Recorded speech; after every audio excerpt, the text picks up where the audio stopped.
할렐루야. 여러분들에게 주님의 은혜와 평강, 축복이 넘치시기를 소원합니다. 다시 어제에 이어서 우리 개혁교회의 교리적 그 체계를 완성하신 그 칼빈 목사님의 사상과 삶을 배우는 시간입니다. 먼저 본 강의에 앞서서 제가 성경 말씀 한 절을 몇 구절을 읽겠습니다. 성경은 로마서 3장 21절에서 28절까지 있는 말씀을 좀 길지만은 함께 읽겠습니다. 29절까지 함께 읽겠습니다. 이제는 율법 외에 하나님의 한 의가 나타났으니 율법과 선지자들에게 증거를 받은 것이라. 곧 예수 그리스도를 믿음으로 말미암아 모든 믿는 자에게 미치는 하나님의 의인이 차별이 없느니라. 모든 사람이 죄를 범하였음에 하나님의 영광에 이르지 못하더니 그리스도 예수 안에 있는 후속으로 말미암아 하나님의 은혜로 값없이 의롭다 하심을 얻은 자 되었느니라.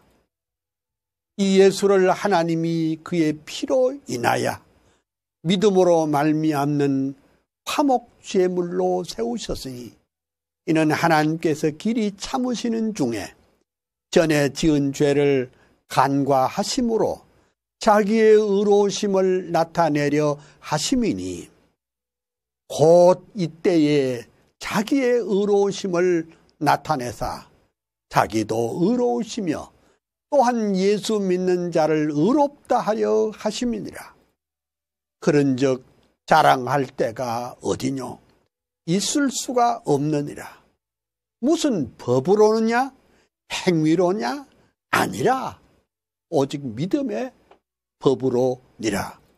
그러므로 사람이 의롭다 하심을 얻는 것은 율법의 행위에 있지 않고 믿음으로 되는 줄 우리가 인정하노라. 하나님은 홀로 유대인의 하나님뿐이시뇨 또 이방인의 하나님은 아니시뇨? 진실로 이방인의 하나님도 되시느니라. 할례자도 믿음으로 말미암아 또는 무할례자도 믿음으로 말미암아 의롭다 하실 하나님은 한 분이시니라. 그런즉 우리가 믿음으로 말미암아 율법을 폐하느냐? 그럴 수 없느니라.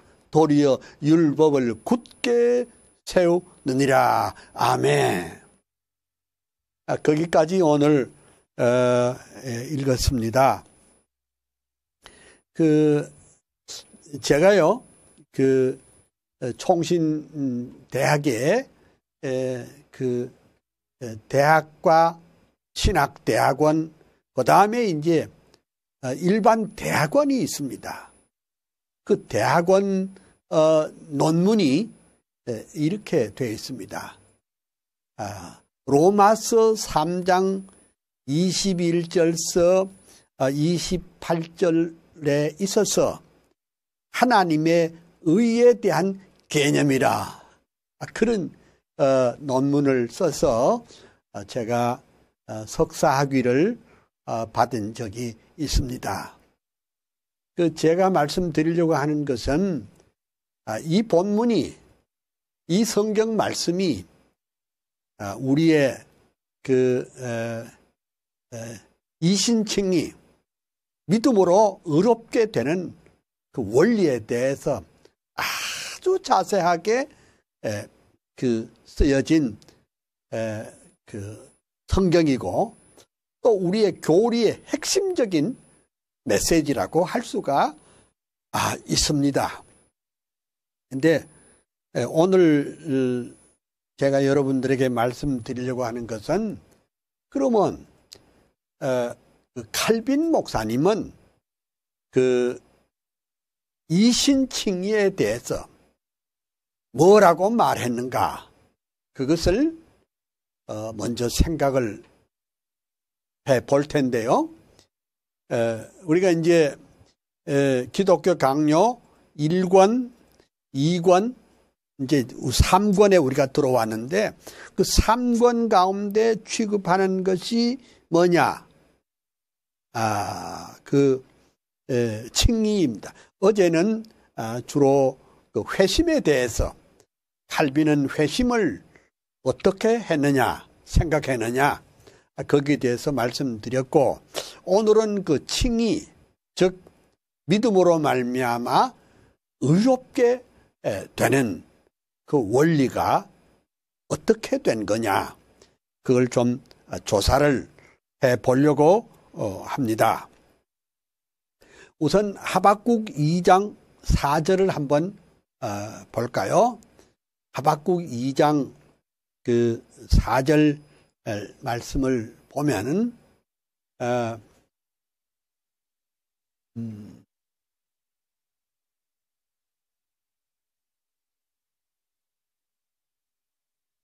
하박국 2장 4절 말씀입니다.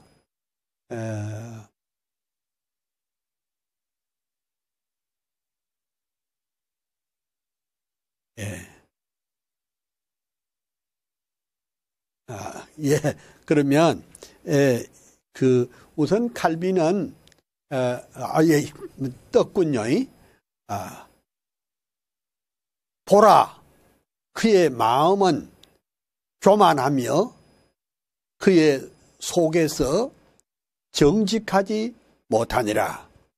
그러나 의인은 믿음으로 말미암아 살리라, 이렇게 말씀했거든요. 근데 이제 여기에 대해서 그 이신칭의의 교리가 어디서 나왔느냐, 그건 뭐 틀림없이 오늘 읽은 이 하박국 2장 4절에 아주 명쾌하게 나와 있지요. 나와 있는데, 칼빈은 기독교 강요 3권 11장 2절에 이런 말씀을 했네요. 하나님께서 우리를 용납하셔서 그의 은총 속으로 받아들이시고 우리를 의로운 사람으로 여기신다. 칭의라는 것은 죄의 용서와 그리스도의 의의 전가에 있다. 그러니까 우리가 의로움이 아무것도 없어요. 우리는 본래부터 허물과 죄로 죽었던 인생이기 때문에 자력 구원, 우리 스스로는 안 됩니다. 그래서 하나님께서 이 시스템을 만들었어요. 우리는 하나님 앞에 내놓을 만한 아무런 의가 없지만은 하나님께서는 그의 은총으로 우리를 받아주시고 우리를 의로운 사람으로 여겨주신단 말이죠. 우리는 의로운 사람이 아니에요. 하지만은 의롭다고 인쳐주시고 의롭다고 여겨주신다는 것입니다. 근데 이제 제가 이 하박국 2장을 가지고 그 부흥회 때 설교를 참 많이 합니다. 근데 여러분 잘 아시는 대로 하박국은 그 구약 성경에 그 이사야서와 예레미야와 그 두 어른의 두 선지자의 성격을 반쯤씩 닮은 분이 하박국입니다. 근데 여러분이 잘 아시지만은 하박국은 우리 성경으로 딱 2페이지밖에 안 돼요. 그냥 장수로 말하면 딱 한 장뿐입니다. 그렇지만은 이 말씀은 오늘을 살아가는 우리들에게 참 놀랍고 귀한 말씀입니다. 젊은 하박국 선지자는 그 시대의 상을 볼 때 속이 다 뒤집어졌습니다. 하박국 선지자는 아주 속이 새카맣게 탈 정도로 그 시대는요, 하박국이 살던 시대는요, 어떤 시대인가 하니까 정직하게 사는 사람들은 다 안 되고 진실하게 사는 사람은 다 따돌림을 받고 양심대로 사는 사람은 화를 입고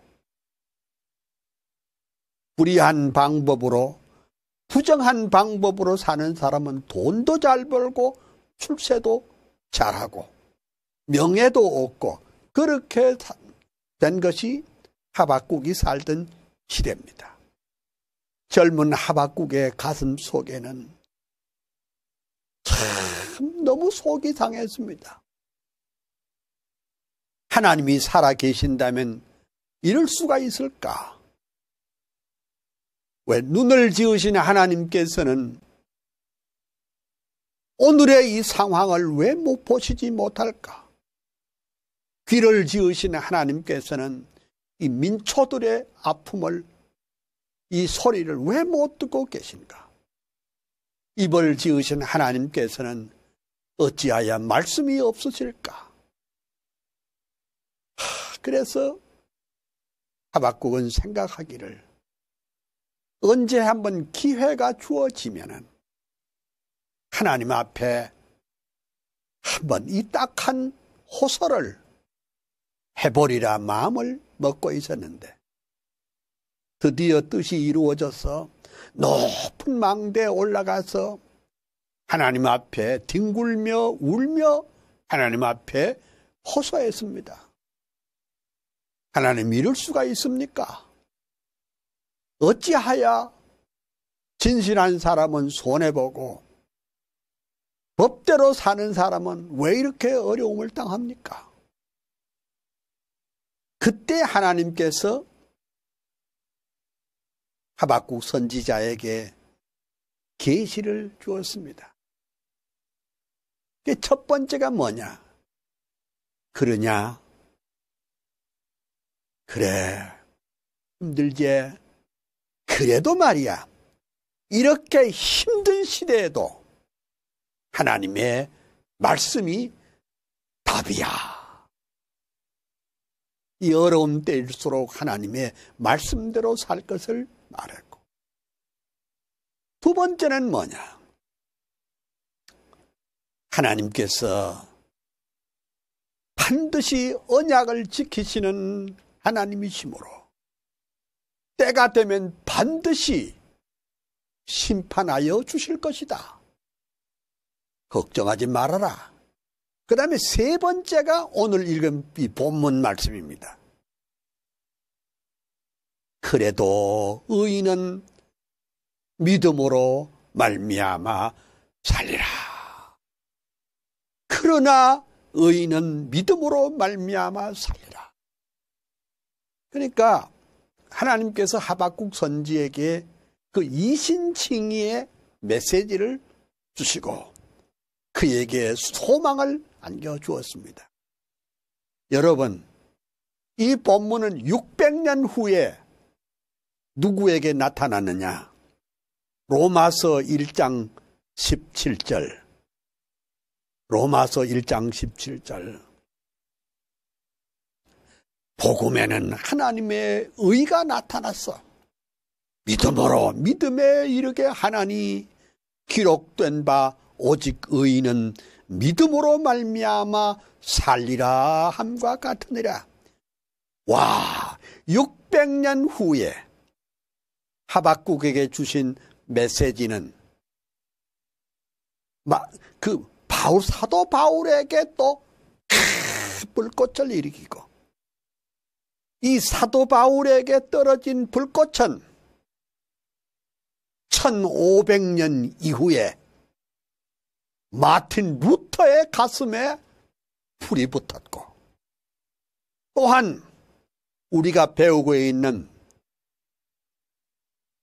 요한 칼빈의 가슴에 이신칭의의 교리가 떨어졌습니다. 그러면 루터나 칼빈은 자기 혼자 생각한 것이 아니라 다 성경에 기초하고 하나님의 말씀을 따라서 발견한 것입니다. 그러면 우리가 그 칼빈의 이신칭의의 교리를 조금 더 생각해 보겠습니다. 칼빈은 시편 주석 2권 296페이지에 우리의 칭의는 의롭게 되는 것은 하나님의 자기 결정적인 행위다.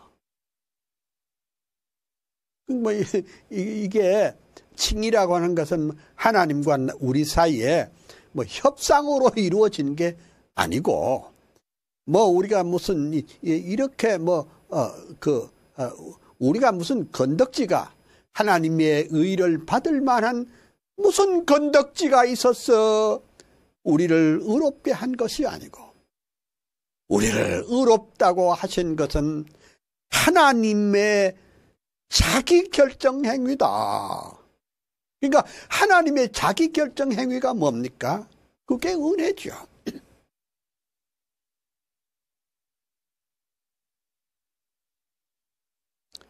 하나님은 이렇게 하심으로 우리의 모든 허물을 덮어주신다. 그렇게 했습니다. 야, 참 이 세상에 이런 진리가 어디 있습니까? 응? 참 이 이신칭의의 교리를 우리가 성경에서도 발견하고, 또 칼빈의 신학 공부를 하면서 이제 발견하게 되는데, 참 이거야말로 하늘도 놀라고 땅도 놀랄 진리라고 볼 수가 있습니다.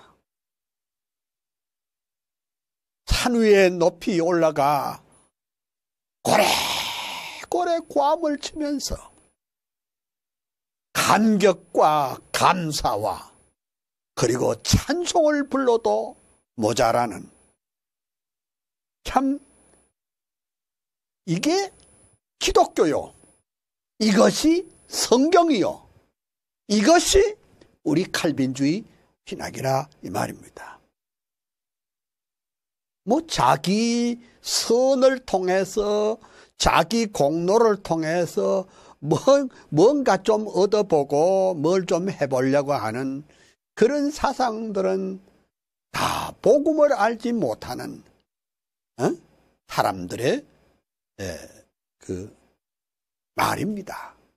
그러니까 사도 바울도 복음이 뭐냐?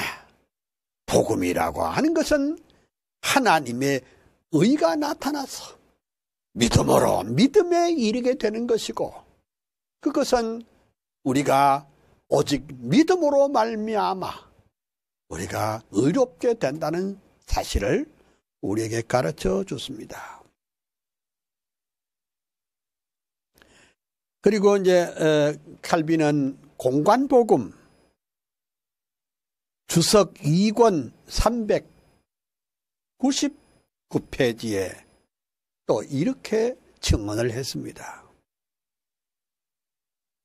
하나님의 사랑을 받는 것과, 잘 들어두세요, 하나님의 사랑을 받는 것과 그의 보시기에 의롭다고 인정받는 것은 같은 동의어다. 응? 우리가 믿음으로 의롭게 된다는 것과 하나님의 사랑을 받는다는 것과 같은 뜻이라 이 말이죠. 하나님이 우리를 사랑하셨어. 10,000번 죽어도 아까울 것이 없는 이 죄인을 하나님이 그리스도의 피공로를 의지함으로 믿음으로 말미암아 의롭게 된다는 이 위대한 진리는 이거는 다른 종교에는 없습니다. 다른 종교는 다 내 하기 나름이다. 내가 잘하면 복 받는다. 결국은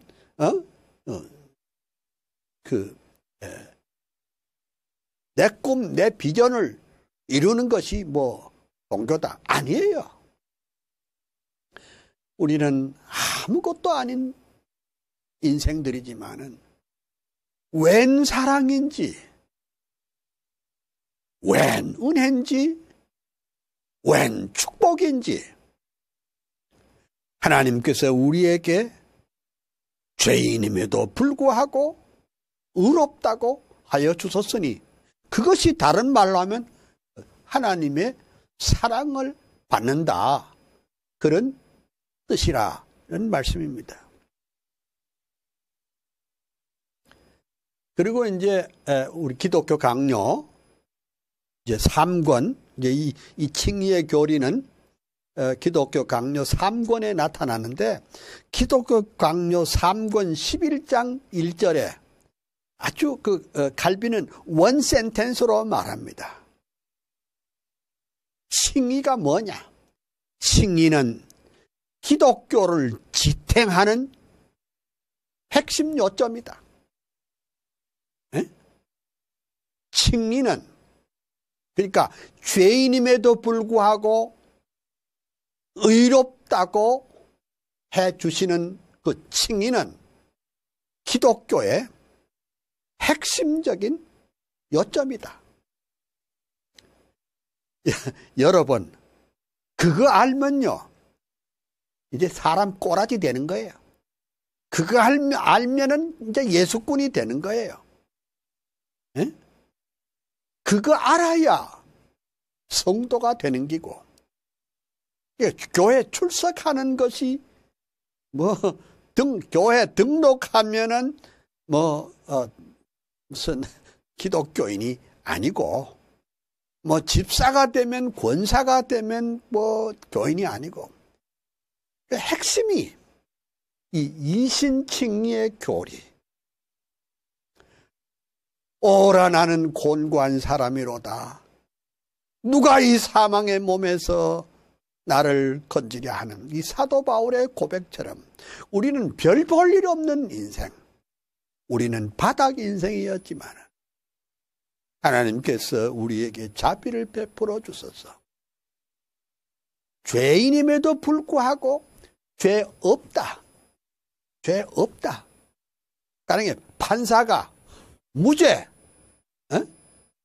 요즘 한국 판사들은 죄 없는 사람도 죄를 뒤집어 씌우는 이런 형국인데 정말 진실한 판사는 죄 없으면 없다. 그러니까 그 하나님의 판단은 뭐냐? 죄인임에도 불구하고 죄 없다. 의롭다고 아주 인체다 꽝꽝 이래 말하자면 이걸 봉을 치는 것입니다. 그 다음에 이제 칼빈 목사님은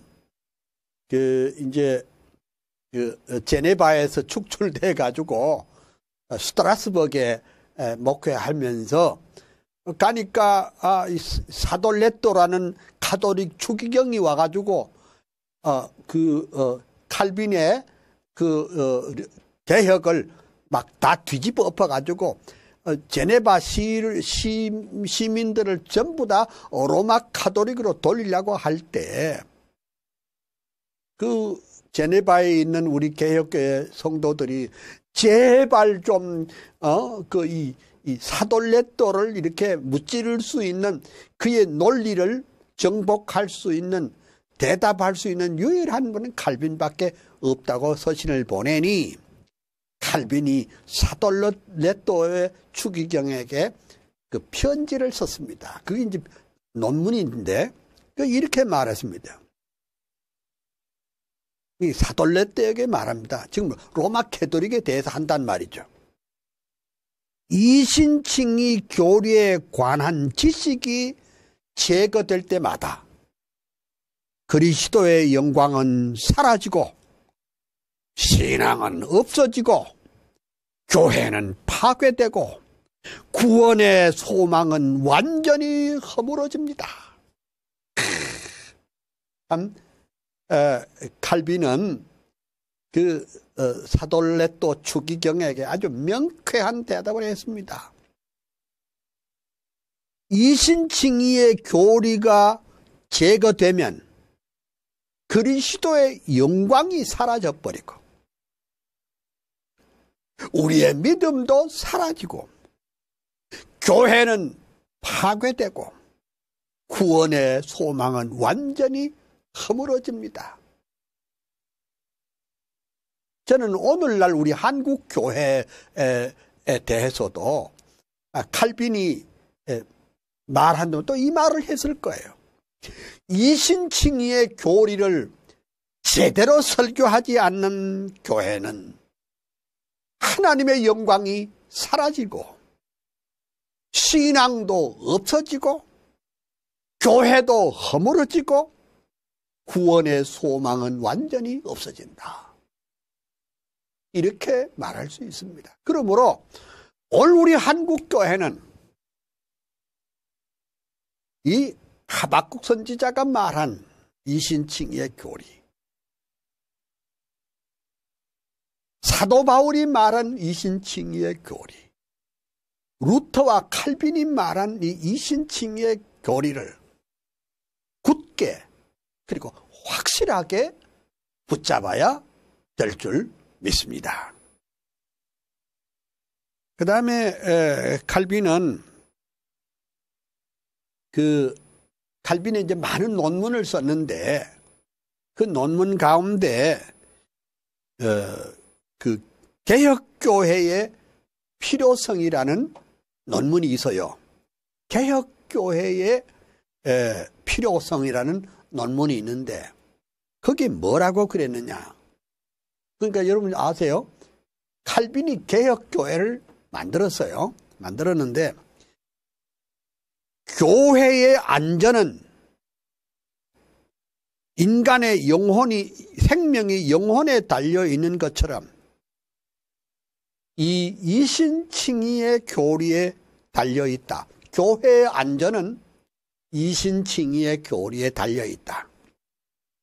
만일 이신칭의의 교리의 순수성이 조금이라도 오선된다면 교회는 치명상을 입게 된다. 그렇게 말했습니다. 여러분, 근데 제가 보기에는 오늘 우리 한국교회 목사님들이 이신칭의의 교리에 대해서 정말 감격적으로 설교 안 하는 것 같아요. 확신을 가지고 설교 안 하는 것 같아요. 이 이신칭의의 교리가 성경을 이 이신칭의의 교리가 우리에게 능력을 주고 활력을 주고 생명이 약동하고 죄를 발 안에 짓밟을 수 있는 그런 능력을 우리에게 줌에도 불구하고 이상해. 우리 한국교회는 이신칭의의 교리에 대해서 말하지 않는 것이 참 이상합니다. 목사님들은 대개 뭔 얘기를 하냐 하면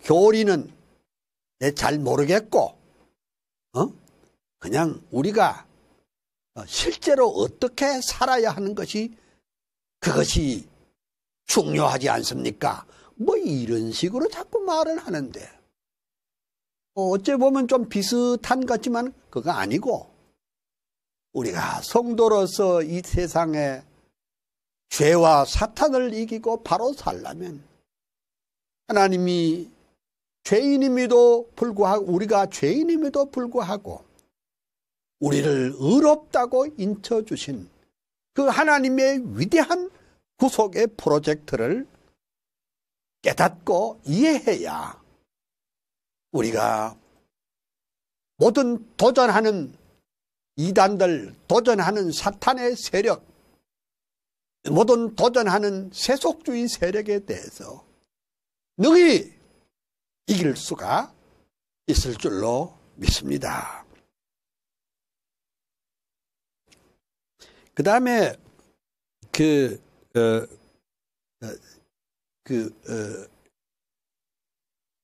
칭의의 신앙에 대해서 칼빈은 좀 더 자세하게 말씀을 하는데 그 다니엘서 2권 377페이지에는 이렇게 칼빈은 말했습니다. 왜 우리의 칭의는 항상 믿음에 돌리는가?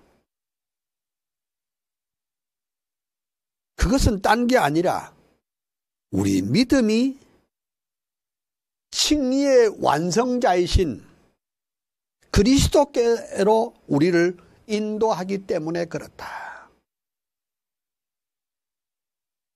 그러니까 믿음 때문에 의롭게 되는 말도 맞기는 하지만은 그것도 아주 칼빈은 아주 더보다 섬세하게 우리 믿음이 칭의의 완성이신 그리스도께 우리를 인도해 주기 때문에 그렇다.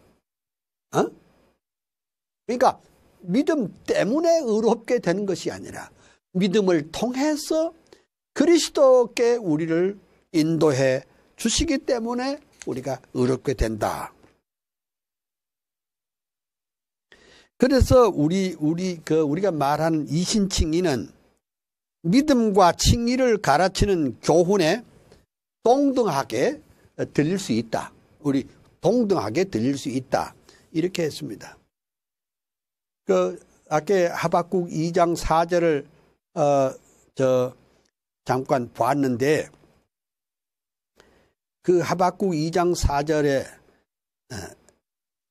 의인은 믿음 이외에는 아무것도 하나님 앞에 가져오지 않는다. 믿음 이외에는 아무것도 하나님 앞에 가져올 것이 없다. 이렇게 말을 했습니다.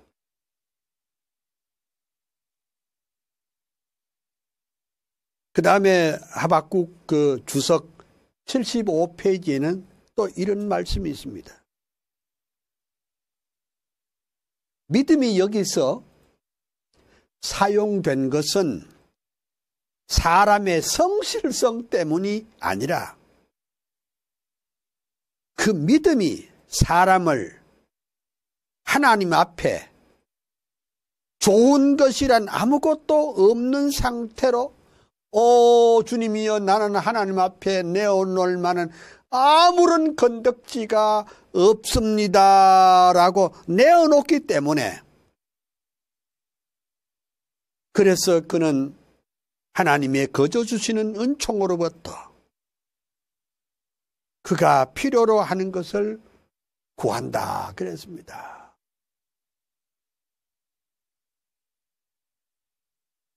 그러니까 믿음도 공로가 아닙니다. 믿음도 결국은 하나님이 은혜 주셔서 된 믿음입니다.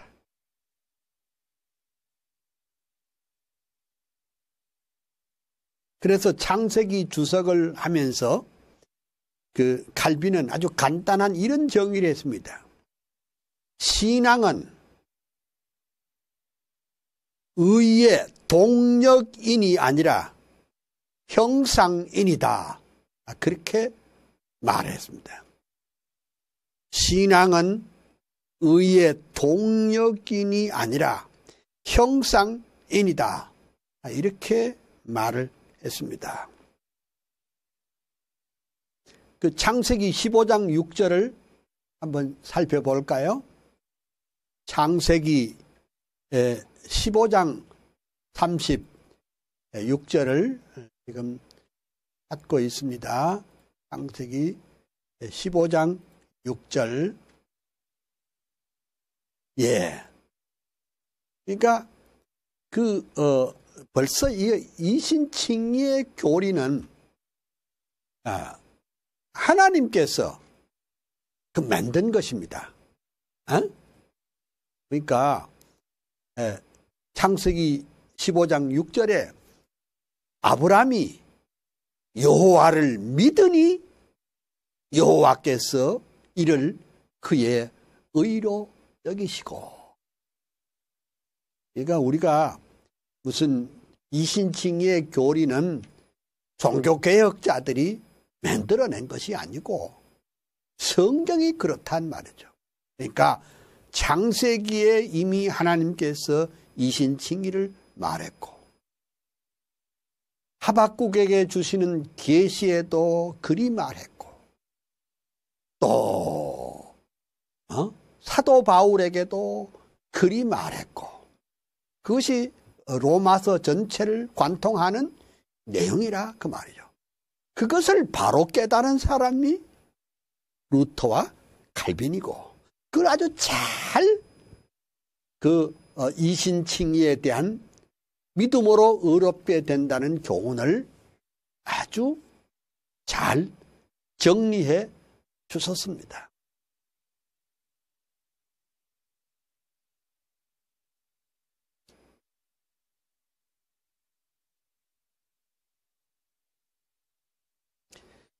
그 다음에 창세기 주석 1권에 또 이런 말씀이 있군요.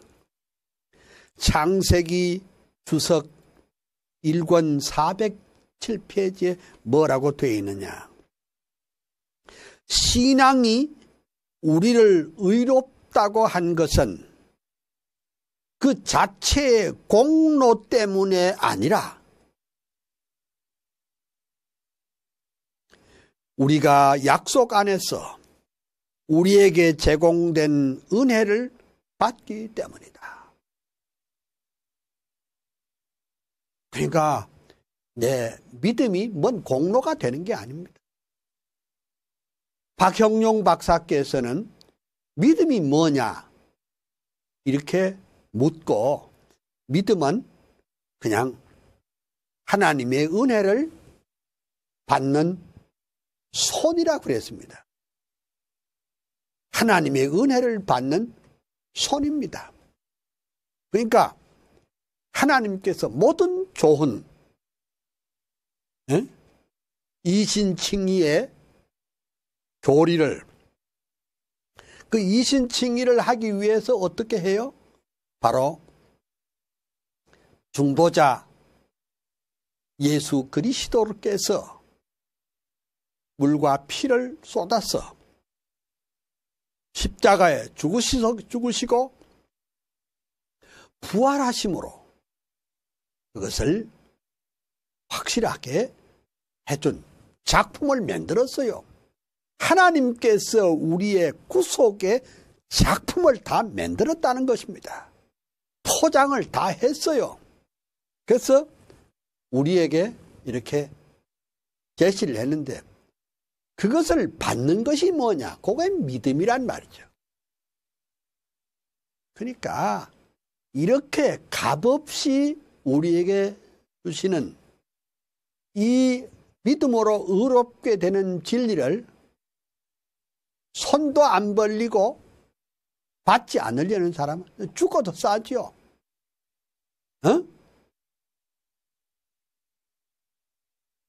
지옥에 떨어져도 할 말이 없죠.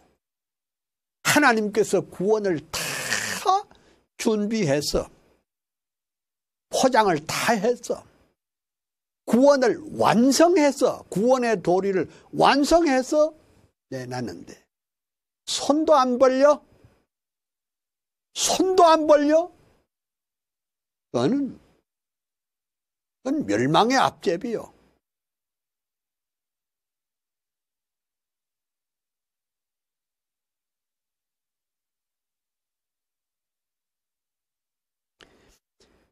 이제 또 어떤 사람이 또 이런 말을 합니다. 아이, 행함이요. 믿음으로 되느냐, 또 행함이 있어야 되겠다. 야고보에서는 행함을 이렇게 말했는데 어떻습니까? 이런 것을 말하는데, 창세기 주석 1권 407페이지에 칼빈은 이런 말을 했습니다. 믿음으로 의를 얻으려 할 때 행위의 공로는 벌써 끝난다. 네? 그러니까 우리의 구원은 행위가 되는 것은 아닙니다. 물론 우리가 예수 그리스도의 은혜로 구속함을 받았으면 우리가 진실하게 그리스도인답게 사는 것은 그것은 당연한 일입니다.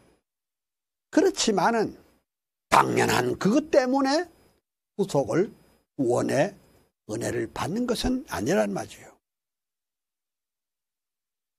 그 다음에 칼빈은 시편 주석 5권 251페이지에 뭐라고 그랬느냐. 믿음으로 의롭게 되는 것과 행함으로 의롭게 되는 것 사이에는 중간 상태가 없다. 이렇게 적절하게 이렇게 하는 것은 있을 수 없다. 그 말이죠.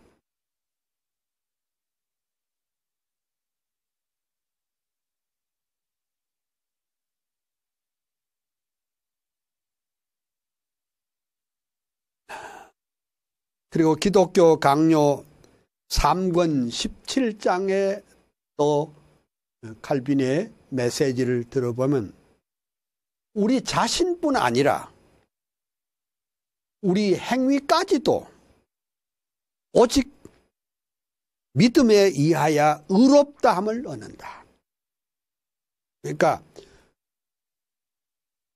우리 자신도 믿음으로 말미암아 의롭게 되지만은 우리 행위도 사실은 믿음으로 말미암아 의롭게 된다. 그렇게 했습니다.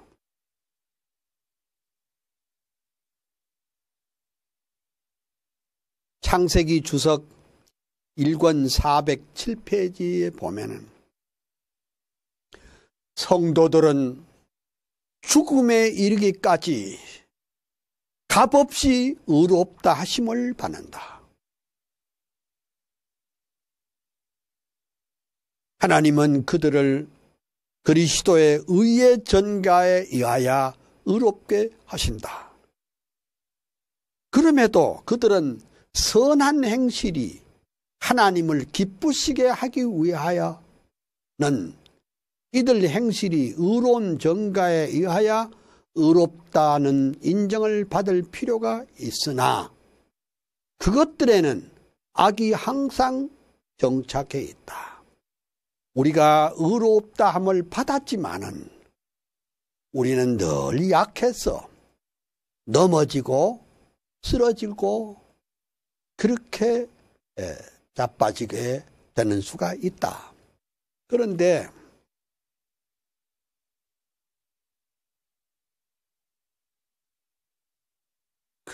이 이신칭의의 교리에 대해서 이 교리에 대해서 반박하는 사람들이 많은데 그 반박에 대해서 또 칼빈이 또 반박을 하는 그런 말을 여기에 있습니다. 창세기 주석 1권에 이렇게 말했습니다. 단언하는 것은 사탄은 은혜로운 이신칭의를 소멸시키거나 질식시키는 것에만 꾸준히 주력한다. 이 말이 무슨 말입니까? 이 세상의 사탄의 운동, 인본주의 운동은 이신칭의의 교리를 허물어 버리려고 합니다. 어떻게 믿음으로 말미암아 사람이 의롭게 될 수가 있는가?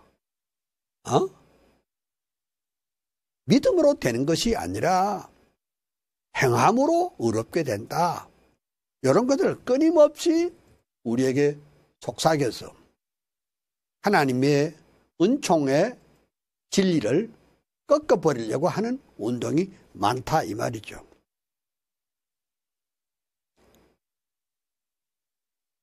아까 제가 그 성경 보여드린 같이 창세기 15장 6절에 말씀한 거 바로 그겁니다.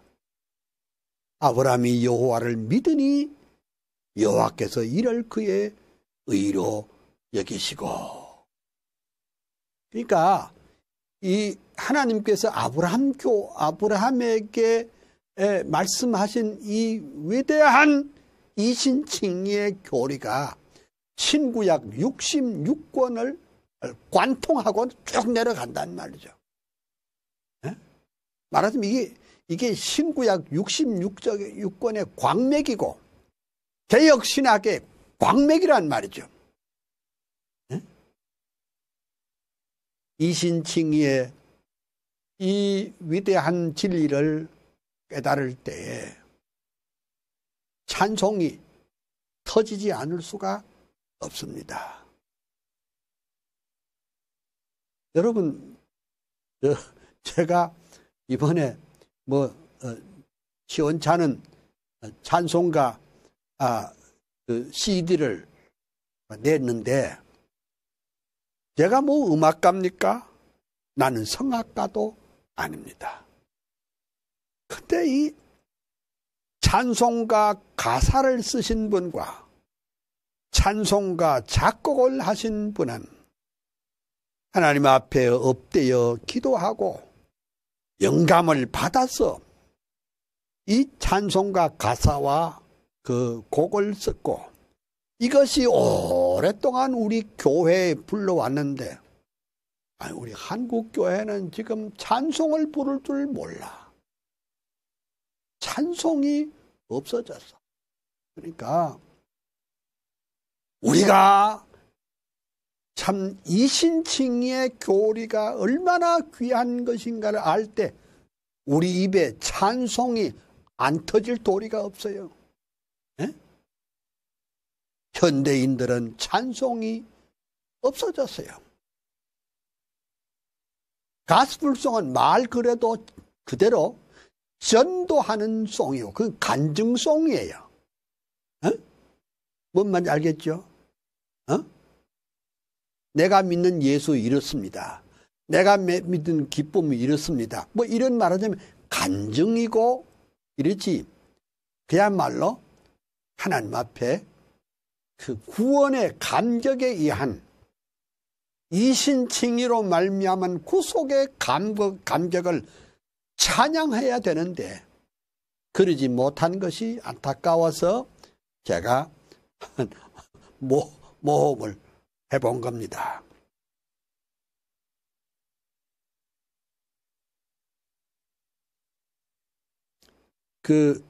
칼빈의 논문 가운데 이런 것이 있습니다. 모든 신학 논쟁은 칭의의 동기에 초점을 맞춘다.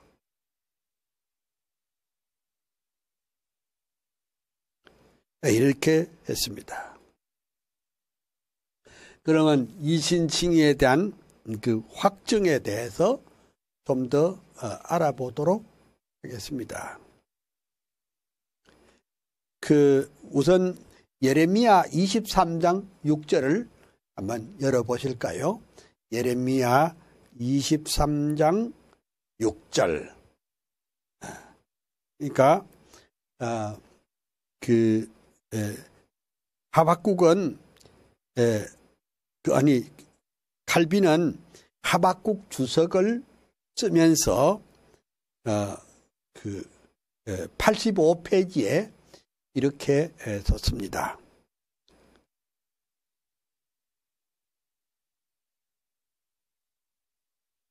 그 믿음으로 의롭게 된다는 이 외의 다른 방법으로 우리는 의롭게 여겨질 수가 없다. 이게 하나밖에 없어요. 이 방법밖에 없다. 그러니까 이신칭의의 교리는 사람의 작품이 아니고 하나님께서 만든 작품이라 그런 뜻이죠. 그 이제 예레미야 23장 6절 한번 볼까요? 예레미야 23장 6절. 오케이. 예레미야 23장 6절에 보면 그의 날에 유다는 구원을 얻겠고 이스라엘은 평안히 거할 것이며 그 이름은 여호와 우리의 의라 일컬음을 받으리라.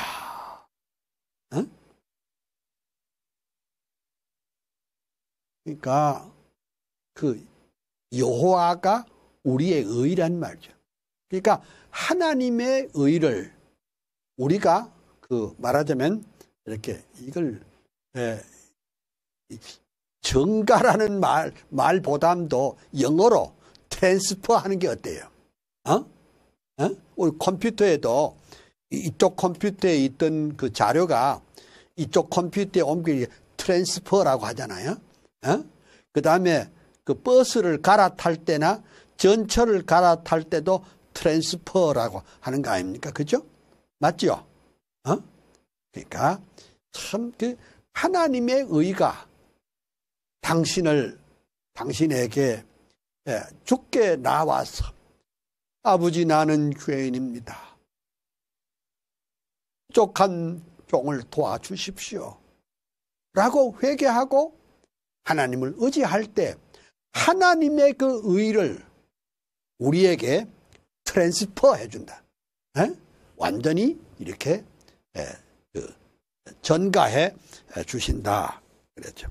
그 이름은 여호와 우리 의라. 이렇게 했습니다.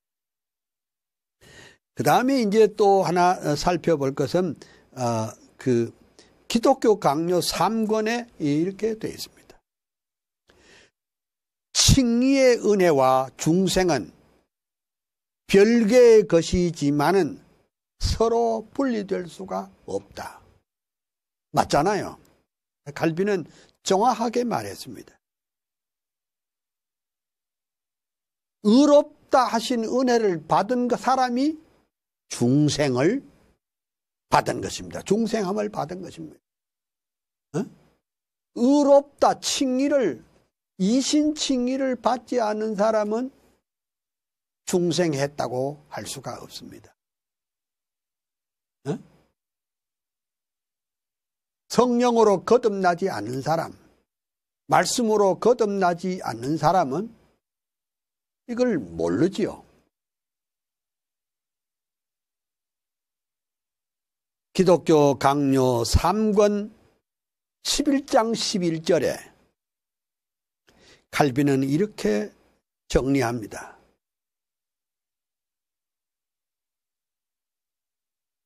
하나님께서는 우리를 완전히 의롭다고 인정하시기 때문에 우리는 마치 그리스도의 순결을 가진 듯이 하늘에 나타날 수가 있다. 그러면 내공로는 아무것도 아니지만 하나님의 의의 전가로 말미암아 하나님 앞에 나아갈 수 있고 또 구원의 영화에 이르도록 하게 됐다. 이런 것을 볼 수가 있습니다. 이제 그 다음에 이제 그 칼빈의 작품 가운데 기독교 강요 3권에 특별히 강조하는 것이 예정이라는 그 항목이 있는데 그 예정에 대해서는 뭐 우리가 또 여러 가지 또 말이 있습니다. 뭐 어떤 사람은 또 예수 잘 믿는 사람이 아이고 내가 예수 믿다가 하나님이 예정 안 됐으면 이건 내가 말짱 헛거 아니냐 뭐 이런 질문도 자주 받습니다. 그럼 예정이 도대체 뭐냐? 또 그것을 좀 생각을 해보고 싶은데 우선 사도행전 1장 22절 사도행전 1장 22절을 사도행전 1장 22절을 한번 볼까요? 22절. 그거는 이제 부활이군요. 내가 잘못했습니다. 넘어가겠습니다. 예정에 대해서 좀 생각을 해보겠습니다. 기독교 강요 3권 21장 그 머릿글에 이런 말이 있습니다. 영원한 선택에 의하여 어떤 사람은 구원을 얻도록 또 어떤 사람은 멸망에 이르도록 예정하셨다. 그렇게 이제 쓰는데 이런 선택과 예정에 대해서 많은 사람들이 질문을 합니다. 그러면 너무 불공평하지 않습니까? 내가 선택받았는지 안 받았는지 어찌합니까? 이런 사람도 들어 있습니다.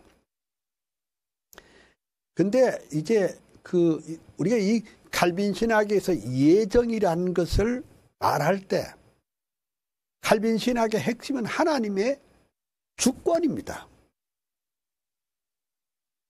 하나님의 주권은 창조의 주권, 구속의 주권, 심판의 주권. 하나님이 모든 주권을 가지고 계시기 때문에 그 주권을 깨달을 때 하나님의 예정을 우리가 이해할 수가 있다. 이렇게 볼 수가 있습니다. 로마서 주석 201페이지에 칼빈은 말하기를 하나님께는 그의 뜻 안에서 선택과 유기에 대한 충분한 근거가 있다. 그러니까 우리가 하나님의 마음을 어찌 알리요? 우리가 하나님의 섭리를 어찌 알리요? 하나님의 예정을 어찌 알리요마는 하나님께서는 그 뜻 안에서 선택과 유기에 대한 충분한 근거가 있다. 이렇게 말했고 다니엘 주석 2권 373페이지에는 이런 말씀이 있습니다. 하나님의 책 성경은 그 자신을 위하여 우리를 예정하고 영원한 구원의 소망에게로 우리를 선택하시는 영원한 도모, 영원하신 계획이다. 그렇게 말했습니다. 예레미야 주석 1권 36페이지에 칼빈은 설명하기를 예정에 대해서 하나님께서는 그의 뜻을 따라서 모든 개개인을 선택하시고 동시에 그를 주명하시고 거룩하도록 하여 주신다.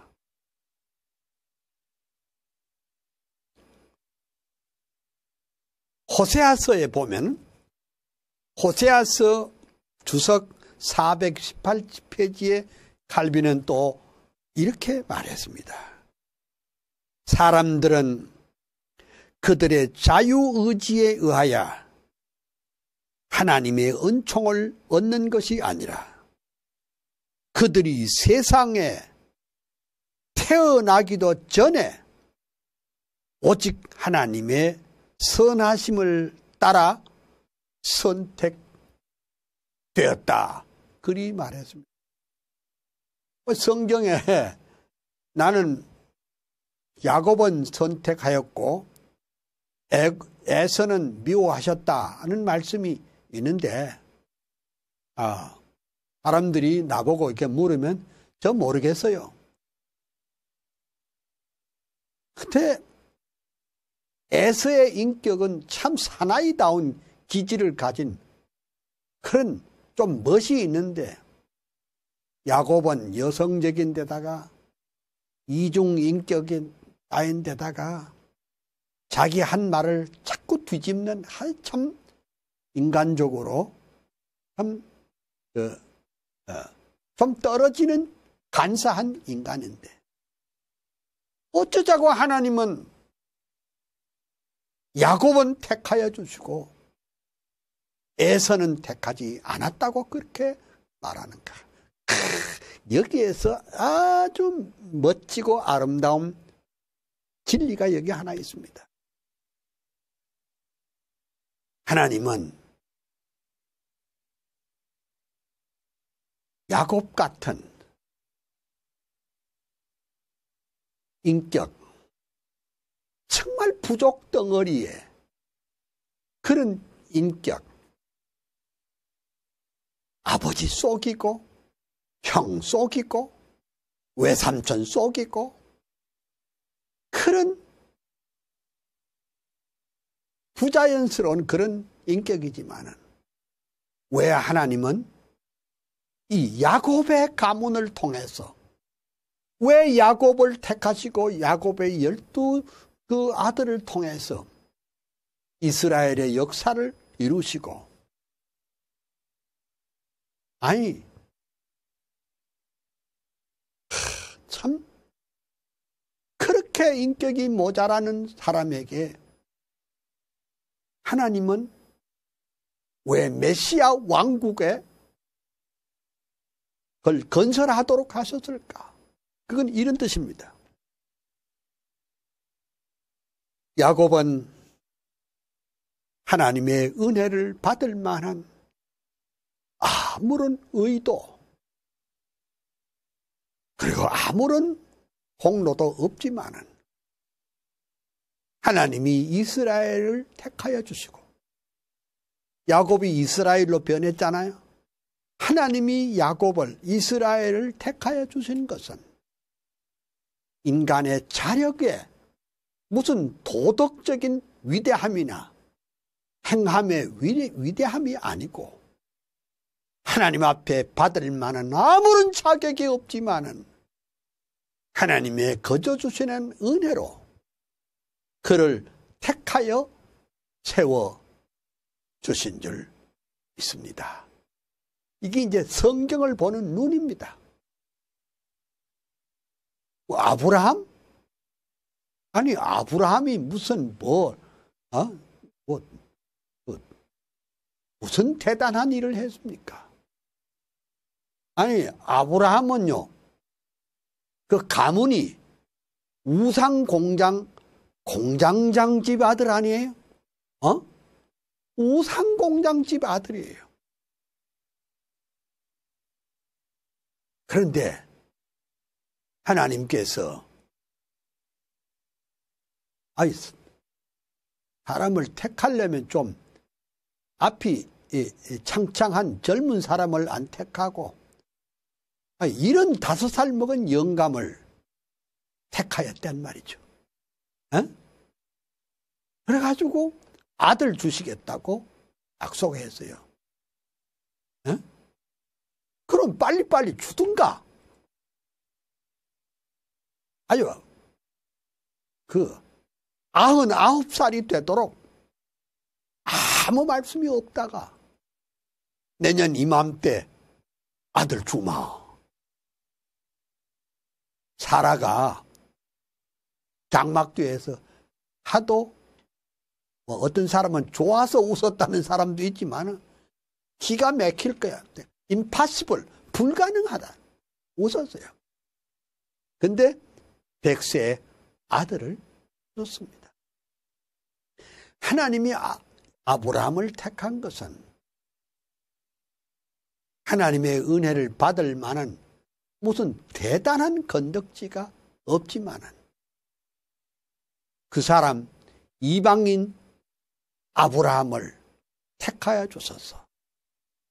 이스라엘의 조상이 되게 하고 믿는 자들의 조상이 되게 하시고 그와 언약을 맺어서 하나님의 나라 건설을 하도록 만들었으니, 그러니까 성경은 창세기에서 요한계시록까지 전부가 다 뭡니까? 은혜의 복음이야. 은총의 강이야. 그러니까 이 은혜의 큰 대하가 창세기에서 계시록까지 갑니다. 지난번에 이 말을 내가 그저께인가 성경은 복음에서 시작해서 복음으로 끝마친다. 그 복음이 뭐냐? 하나님의 은총이다. 그럼 다시 여기 돌아오면은 하나님께서 예정하신 것은 우리가 잘 모르지만은 하나님께서 그 위대한 계획으로 우리를 값없이 의롭게 하시려는 하나님의 위대한 작정과 섭리가 있다. 이렇게 볼 수가 있습니다.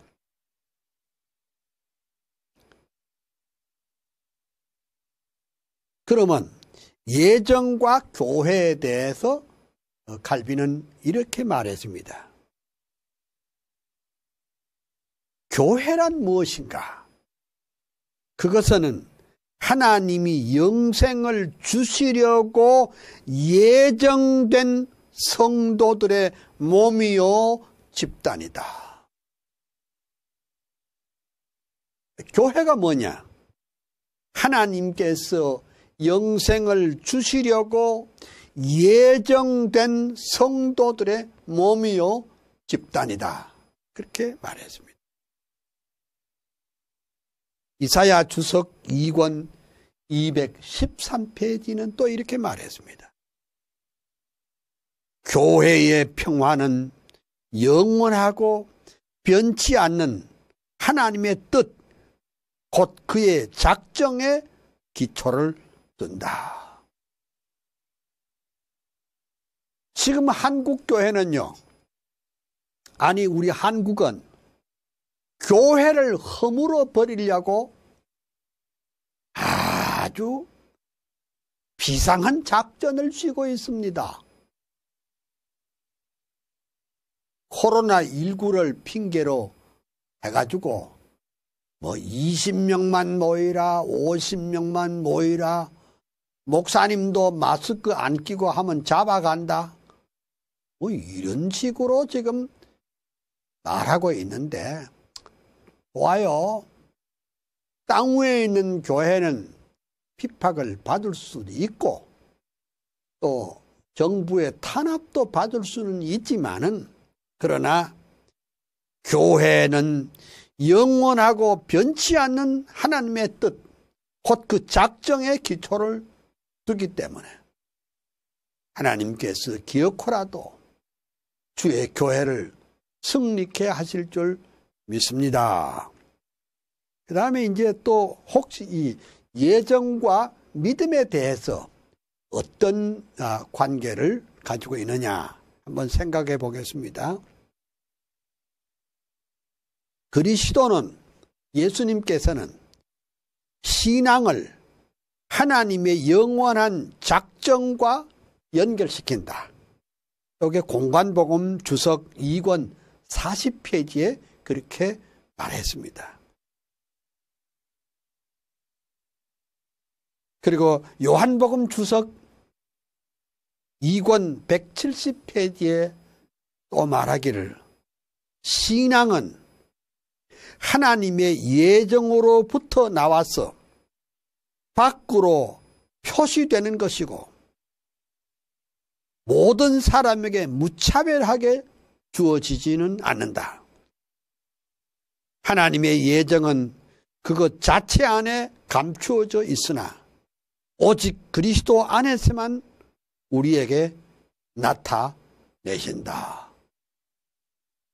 그러니까 우리가 하나님의 예정을 우리 인간적인 두뇌로 자꾸 분석하고 해명하려고 하지 말고,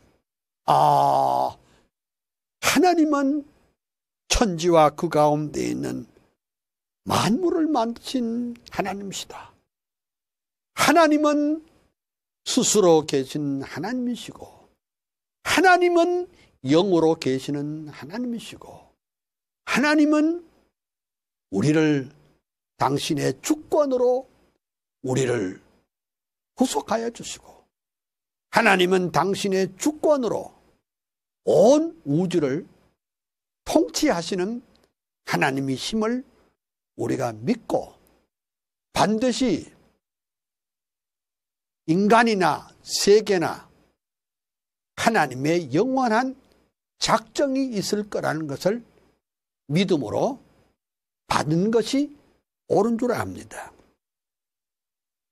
그 다음에 그 예정과 확신에 대한 그 말씀이 있는데, 그 트렌트 종교회의에 대한 그 반박문을 칼빈이 논문으로 쓰면서 그 155페이지에 이런 말을 했습니다.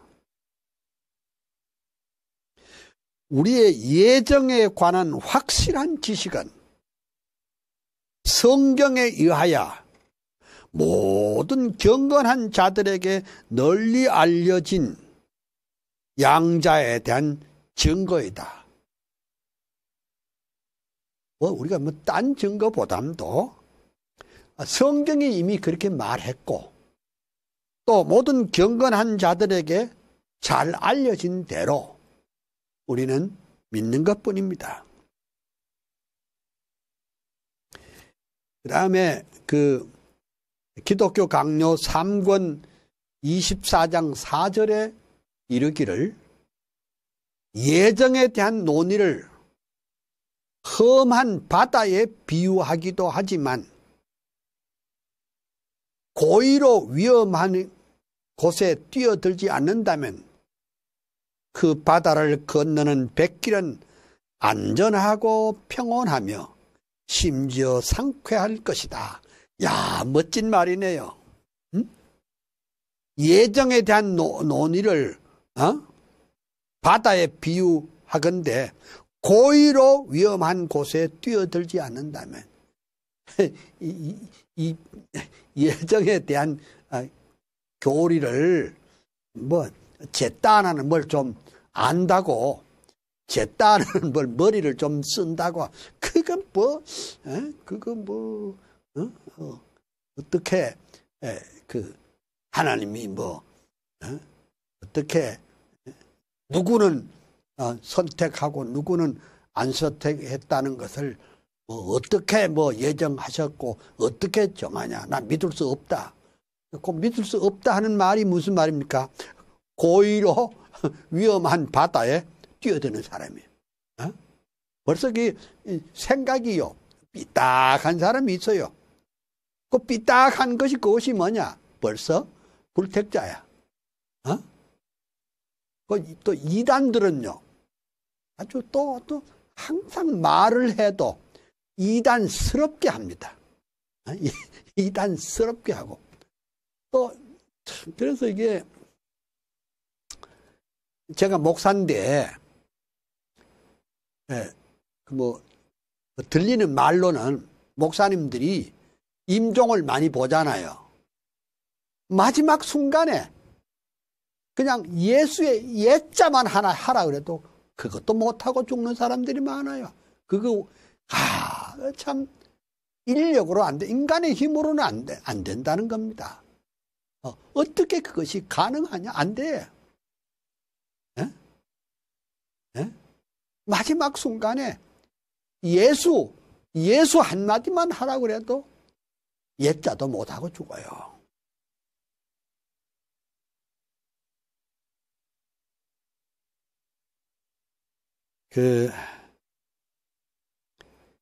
이제 제 강의를 오늘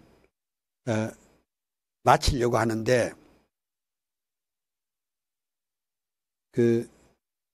칼빈은 기독교 강요 3권 21장 2절에 이런 말씀이 참 귀합니다. 일종의 유식한 무식이 있는데, 참 재미난 표현이죠. 유식한 무식이 있는데 주제와 관련된 문제에 대해서 무지하다는 것을 부끄러워하지 말자. 우리 잘 모른다. 그럴 수 있죠. 끝으로 칼빈의 편지, 칼빈은 이제 편지를 많이 썼어요. 요즘은 다 스마트폰으로 가지고 탁 이렇게 하고 동영상하고 전화로 하지만은 칼빈은 우리가 흔히 말할 칼빈은 편지의 사람이요. 그렇게 편지의 사람이라. 칼빈은 편지 가운데 이렇게 썼습니다. 죽음이 가까워 옴을 예상하고 칼빈은 1564년 4월 25일 유언을 구술했습니다. 쓸 수 없으니까. 그런데 녹음이 없으니까 옆에서 칼빈의 유언을 구술했습니다.